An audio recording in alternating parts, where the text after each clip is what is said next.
What's up, guys? This is RG Madao here, and I'm bringing you episode 2 of my Let's Play of Duel Masters Kaijudo Showdown. Now, looking at my hand here, I see a 2, I see a 7, I see the rest are 3s, but that means that's the amount of mana I have to sacrifice in order to summon it. Now, you only really need 1 mana of its attribute to really summon. The rest can be whatever it wants. But for now, since I have Pure Grass, I'm going to get rid of Storm Shell because I really don't need it at this point. Now, in the last video, the opponent did happen to make his first turn, so that's why she has 2 mana already. She's going to summon a blocker. Now, that blocker's pretty good. It's a pretty quick summon. I get Larva Gear the Immaculate. I'm just going to sack him just so I can get future blockers. All I can do is really summon my Burning Mane. So I'm going to summon my Burning Mane right off the bat. And, you know, it's not a blocker, but whatever. The blockers can't really attack. So, you know, it's all good. Now, for some reason, she decides not to summon, so it's whatever. Now, this turn I'm going to summon Bronze Arm Tribe, even though I could easily bypass the sub with the plus attackers, just because I want to get that mana advantage. Because, see, now I do have the mana advantage. So, it's always good to have mana advantage, because that means you can get to your higher level monsters before your opponent can. Now, for some reason, he's still not summoning. Do not know why that is, but it is what it is. Now, I'm going to get rid of Golden Wing Striker, because I really don't need that card. And I'm going to use Dimension Gate right off the bat. I just want to get either Bark Whip or a nice blocker in my hand. So I'm going to go for Emerald Grass as a blocker and then summon my Steel Smasher, which will allow me to really take out any of the monsters on this side of the field that wish to attack. I'm going to skip my turn again because the blocker's power level is equal to my strongest monsters. Now, this is good why I brought the blocker. This blocker should be able to stop anything other than this actual worm right here. But this worm needs to destroy a monster to summon, so it's really okay. See, I get another Steel Smasher. It's going to sack that so I can summon this Emerald Grass and go straight into and summon this guy too. That reminds me of a falcon. I don't know what exactly it is. Anyway, I can't really attack this turn, and I don't really want to, so I'm just going to skip. I'm going to let him attack my shield the next turn, hoping I can get Bark Whip. Well, let's see what she happens to pull off. She pulls. Alright, I call this thing Banana Hands. I have no idea what it's called, but those look like bananas. His name is Banana Hands. Now let's see. I'm just gonna let her go for it. I don't care. It's one shield. It's whatever. I got the field advantage at this point.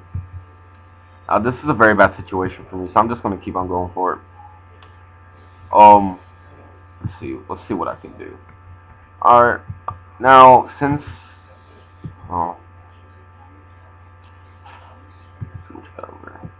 think about what I should do. If I attack him,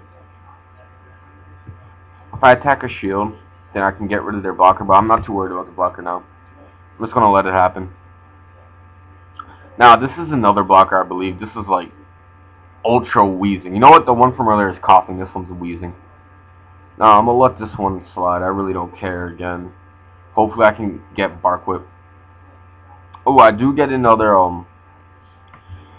I do happen to get another, blockers, which is nice for me because I can just summon this and allow my Emerald Grass to actually take it, or that to take it. It will buy me a turn.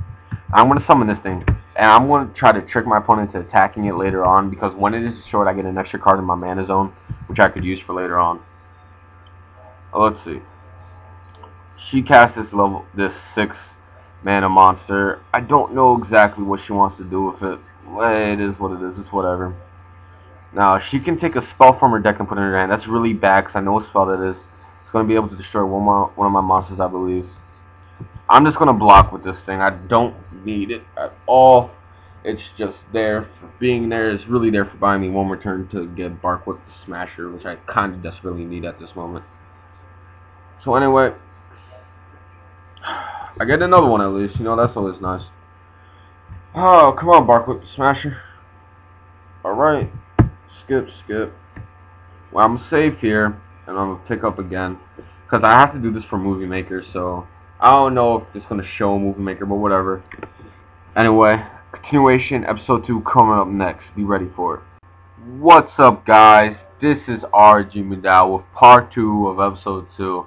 Well, not exactly. See, my game accidentally my computer accidentally did not save the part 2 really of the last vid. Well, you wouldn't not have known it was part 2 if I knew how to, if Movie Maker does work with me. But anyway, I ended up saving the game after I beat the girl, but you know, since the video didn't save, and since I saved this game, I'm kind of forced to kind of skip the ending, but I did win. I was able to pull off Bark with the Smasher, and I was able to just go through the team. Y'all don't know what Bark with the Smasher is yet. However, you will see soon enough, and you probably will see this game. So why don't we get started? I'm going to choose to go first in this match. This is the first round of the tournament. Remember that. So why don't we get started? Alright. Right off the back, I have a blocker. However, I can't summon it because I don't have another light attribute. I'm thinking I just want to save the light attribute, but then again, I do have Dimension Gate. So I'm just going to get rid of it now, because in 2 more turns, I can bring another one to my front, and it will give me a chance to have a light attribute in my deck. And my opponent is using a light attribute deck, therefore he's going to be really annoying with blockers, which is going to suck. Because that means that I'm not really going to be able to do much as he gets all of his blockers set up, unless I can get Bark with the Smasher. I'm guessing he's going to... Alright, he summons actually a Dark Attribute monster that is pretty much the same thing as my guy, just with a different monster though. And here is Bark with the Smasher, the MVP of this deck. Now, I kind of want the Elf X, so I'm just going to get rid of the Mighty Shouter now. Because when Elf X is summoned, it reduces the amount of mana it takes for me to summon any type of nature nature attribute monster in my hand. And actually, I kind of want another Bark with the Smasher in my deck, just to be in my hand, just to be safe. So I'm going to bring that to the forefront. I should have brought a block, but whatever. I'm just going to attack, because I very well doubt he's going to want to double knockout me this early in the game. So I might as well make it 5-5 on the shields. So like I said, he doesn't want to do it. He doesn't decide to summon either. I don't know why. It is what it is. I see a Bronze Arm Tribe, which is beautiful. Not only because I can summon a Bronze Arm Tribe, but Bronze Arm Tribe's ability allows me to send the first card on my deck to the mana zone.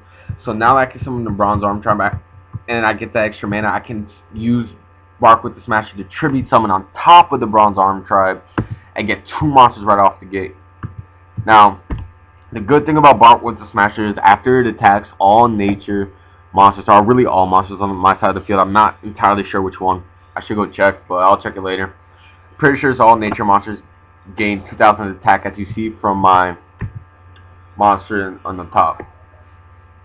Now, he's in a very difficult position because he doesn't have any blockers. He's still refusing to summon. I don't know what his strategy is. It's very weird. Anyway, I don't really want to take anything yet. Actually, you know what? I do want to tank it. Because if I get rid of Fear Fang, then I can... Actually, no, I don't need to tank it. Because once I summon this, because every other nature monster will cost 1 less mana, I can just use this guy for 1 mana. I use it on my first guy, and I have 2 Bark with the monsters out on the field. Therefore, they both will end up at 7,000 at a turn, even though they are tapped and they really can't do anything. But it does allow me to have higher base power, so that my opponent's monsters will not be able to take it out as easily. And he sends out a pretty good monster. However, at this point in the game, it's too little, too late. It doesn't matter anymore. I'm gonna summon these guys just in case I happen to pull a trigger, but he's running a light attribute deck, so it doesn't matter whatsoever, because he shouldn't have, unless he has like a mixture of fire, he shouldn't really have anything to destroy anything. Anyway, that's a game. That was a pretty quick game for the first round of the tournament, and this is really when episode 2 is going to end. Hopefully this thing saves. It's going to be good. So anyway, I'll see y'all in episode 3. Keep it real. Deuces.